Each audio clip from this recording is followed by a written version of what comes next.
जय माता दी साथियों, कैसे हैं आप सभी? ये बताने के लिए कमेंट बॉक्स में जय माता दी ज़रूर लिखें। तो साथियों, आज की वीडियो में हम आपके लिए लेकर आए हैं कि चौक बनाते समय मतलब पूजन से पहले जब हम चौक बनाते हैं तो हमें किन बातों का ध्यान अवश्य रखना चाहिए। देखिए, जब हम कोई भी पूजन पाठ करते हैं, व्रत करते हैं, उपवास करते हैं, कथा करते हैं, अनुष्ठान या अभिषेक करते हैं, या नवरात्रे में हम माता रानी बिठाते हैं, या गणेश उत्सव के टाइम पर हम गणेश जी विराजित करते हैं और उनकी पूजन पाठ करते हैं, कोई भी उपवास करते हैं तो बड़ी श्रद्धा भक्ति से करते हैं और सारे नियमों का पालन करते हुए करते हैं और चाहते हैं कि हमको जो भी हम कर रहे हैं उसका पूरा पुण्यफल प्राप्त हो। लेकिन यदि आप चौकी लगाने से पहले जब चौक लगाते हैं और नियमों का पालन नहीं करते हैं या आपको नियम नहीं पता है तो आपके पुण्यफल आपको जितने मिलने चाहिए उतने नहीं मिलते हैं। तो चलिए जान लेते हैं चौक बनाते समय हमें किन विशेष नियमों का पालन अवश्य करना चाहिए। तो सबसे पहले आप जिस जगह पर पूजन करने के लिए बैठ रहे हैं उस जगह को अच्छे से पहले साफ कर लेना चाहिए, पोछा वगैरह लगा लेना चाहिए। तो साथियों, अब मुझे अच्छे से चौक बनाना मतलब रंगोली बनाना नहीं आती है, चौक बना लेती हूँ मैं अपना पूजन करने के लिए, तो वैसे ही मैं आपको बना करके दिखा दे रही हूँ, साथ साथ नियम बताती जा रही हूँ। चौक बनाते समय हमें मुख्य 5 बातों का ध्यान अवश्य रखना चाहिए, विशेष रूप से 5 नियम है। तो जो पहला नियम है, अपनी जगह साफ कर ली जहाँ भी आप बैठ रहे हैं, और जिस जगह पर आप पूजा वेट करने के लिए बैठने वाले मतलब जहाँ आप चौक बना रहे हैं वो जगह एकदम शांत होनी चाहिए। मतलब आवाजाही ज़्यादा नहीं होना चाहिए कि लोग आ रहे हैं जा रहे हैं, बच्चे खेल रहे हैं और आप पूजन करने के लिए बैठे हैं तो आपको डिस्टर्ब हो रहा है, आपको पूजा में मन नहीं लग रहा है। या पूजन करने के बाद जब आप उठते हैं तो दीपक जब तक जला रहता है वहाँ पर माना जाता है देवी देवताओं का वास रहता है। भले ही हम उनका आवाहन करते हैं और फिर विसर्जन भी कर देते हैं, लेकिन माना जाता है जब तक दीपक जल रहा है वहाँ पर देवी देवता विराजित रहते हैं। और खास करके गणेश जी या माता जी जब बिठाते हैं तो शांति वाली जगह पर बिठाना चाहिए, नहीं तो बच्चे खेल रहे हैं और डिस्टर्ब हो रहा है वहाँ पर, तो ऐसी जगह आप निर्धारित ना करें। अगर आपका घर छोटा है तो फिर एक समस्या है, लेकिन यदि आपके पास जगह है, पर्याप्त जगह है, तो फिर आपको निर्धारित करते समय पूजन कहाँ करना है, शांति वाली जगह को चुनना चाहिए। और दूसरी चीज़, जब आप पूजन करें तो आपका मुख पूर्व दिशा की तरफ रहना चाहिए, मतलब जो आपके सामने वाली दीवार है वो पूर्व दिशा की होनी चाहिए। लेकिन यदि पूर्व दिशा की दीवार आपको नहीं मिलती है, पूर्व दिशा आपको नहीं मिलती है, तो दक्षिण दिशा को छोड़कर आप किसी भी तरफ मुख करके पूजन करने के लिए बैठ सकते हैं। अब जहाँ आप मुख करके बैठ रहे हैं वहाँ की जो दीवार है बाथरूम की नहीं होनी चाहिए। ये विशेष नियम है कि जहाँ पर आप देवी देवता को टिका कर बिठाते हैं और आपका मुख रखते हैं वो बाथरूम की दीवार नहीं होनी चाहिए। मतलब दाएं बाएं भी ना हो तो बहुत अच्छा है, लेकिन यदि मजबूरी है तो फिर कम से कम इस चीज़ का विशेष रूप से ध्यान रखना चाहिए कि सामने वाली दीवार बाथरूम की नहीं होना चाहिए और आप जहाँ बैठकर पूजन कर रहे हैं उसके ऊपर किसी का टॉयलेट नहीं होना चाहिए।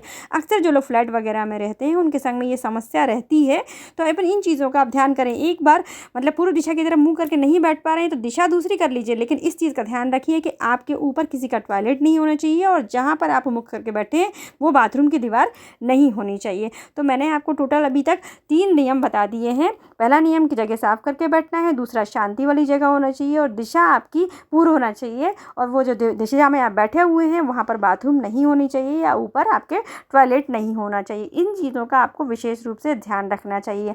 अब जब आप चौक बनाते हैं तो आपको लीपना किस किस चीज़ से चाहिए, लीप जरूर लेना चाहिए, भले आपका घर कच्चा है या पक्का है। कच्चा घर है तो आप गोबर से लीप लीजिए, और अगर आपका घर पक्का है तो आप हल्दी से लीप सकते हैं, और गोबर यदि मिल जाए तो गोबर से ले लीजिए और अगर लीप लीजिए मतलब, या फिर आप लाल मिट्टी से भी लीप सकते हैं। मैंने हल्दी से लीप कर दिखाया है, एक्चुअली मेरा जो लीपने वाला वीडियो था वो डिलीट हो गया था, तो मैं आपको दिखा दे रही हूँ कि आप किन किन चीज़ों से इस जगह को लीप सकते हैं। कई लोगों का घर पक्का होता है तो फिर क्या करते हैं, अकेला पोंछा लगा देते हैं और फिर उसके ऊपर चौकी रख देते हैं। हमें ऐसा नहीं करना चाहिए, हमको लीप ज़रूर लेना चाहिए। पहला आप गोबर से लीप सकते हैं, दूसरा आप लाल मिट्टी से लीप सकते हैं, और दोनों ही ना मिले तो हल्दी आप सबके घर में मिल जाती है, हल्दी से हमको लीप लेना चाहिए। गंगा जल हो तो पहले गंगा जल भी छिड़क सकते हैं, नहीं तो शुद्ध जल से आप सफाई कर सकते हैं।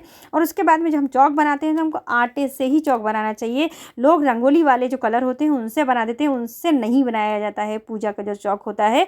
ये 5वां नियम है कि आपको हमेशा लीप कर और आटे से ही चौक बनाना चाहिए। शादी विवाह में भी जब चौक बनाया जाता है तो आटे से ही बनाया जाता है, बस उसमें दिशा का ध्यान नहीं रखना पड़ता क्योंकि वो घर के बीच में मंडप लगाया जाता है और वहाँ पर ये सब पूजन की जाती है। तो चौक बजा बनाएं, वहाँ पर भी आपको चौक अवश्य बनाना चाहिए। लीपने के बाद में अब यूपी और बिहार में आटे को घोल लिया जाता है, ऐपन जैसा बना लिया जाता है, उससे फिर चौक बनाया जाता है, तो वो भी कर सकते हैं आप। और जो मैं आपको डिज़ाइन बना के दिखा रही हूँ बहुत ही साधारण डिज़ाइन है, तो ये भी डिज़ाइन आप बना सकते हैं। या आप अच्छी रंगोली बनाना जानते हैं तो आप अच्छी रंगोली बना लीजिए, और अगर कुछ भी नहीं आता है तो फिर आप अष्टदल कमल भी बना सकते हैं। और ये जो जो आपको चौक बना के मैंने दिखाया वो ऐसा चौक होता है कि जैसे अभी आप पितरों का पूजन करते हैं तो भी ये चौक बना सकते हैं, देवी देवताओं का पूजन करते हैं या फिर तुलसी विवाह करते हैं, सभी जगह पे ये वाला चौक आराम से बन जाता है। चौक बिल्कुल कॉमन वाला चौक है, तो आप देख लीजिए कि इस टाइप का आप चौक बना सकते हैं। आप इसमें हल्दी से या रोली से थोड़ी और डिज़ाइनिंग कर दीजिए, जितना आप अच्छा बना सकते हैं उतना बढ़िया अच्छा आप बना। हमारे यहाँ सिंपल गेहूँ के आटे से चौक बनाया जाता है, कुछ लोग इसे चावल के आटे से भी बनाते हैं, तो आप ऐसा भी कर सकते हैं। अगर आपके यहाँ चावल का आटा उपयोग होता है तो वो कर लीजिए, लेकिन आटे से ही हमको बनाना चाहिए, रंगोली के कलर उपयोग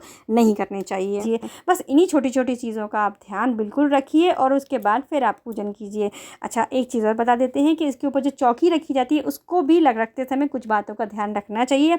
तो मेरा जो अगला वीडियो है वही मैं आपको लेके आने वाली हूँ कि चौकी लगाते समय भी आपको चौकी रखते समय किन किन चीज़ों का ध्यान रखना चाहिए चौकी जब आप बनाते हैं। तो मेरी वीडियो को लाइक कीजिएगा अगर आपको पसंद आए तो, और चैनल को सब्सक्राइब कर लीजिए मेरी और आने वाली वीडियोज़ के लिए, पूजा पाठ से संबंधित वीडियोज़ के लिए, हमारे रीति रिवाजों से संबंधित वीडियोज़ के लिए और कथाओं से संबंधित वीडियोज़ के लिए। मैं यही अपने चैनल पर लगातार लाते रहती हूँ और अभी आने वाले श्रावण के महीने से ही हमारे ढेर सारे पूजा पाठ शुरू होने वाले हैं। आप आशा करती हूँ कि इस चीज़ का लाभ आपको ज़रूर मिलेगा।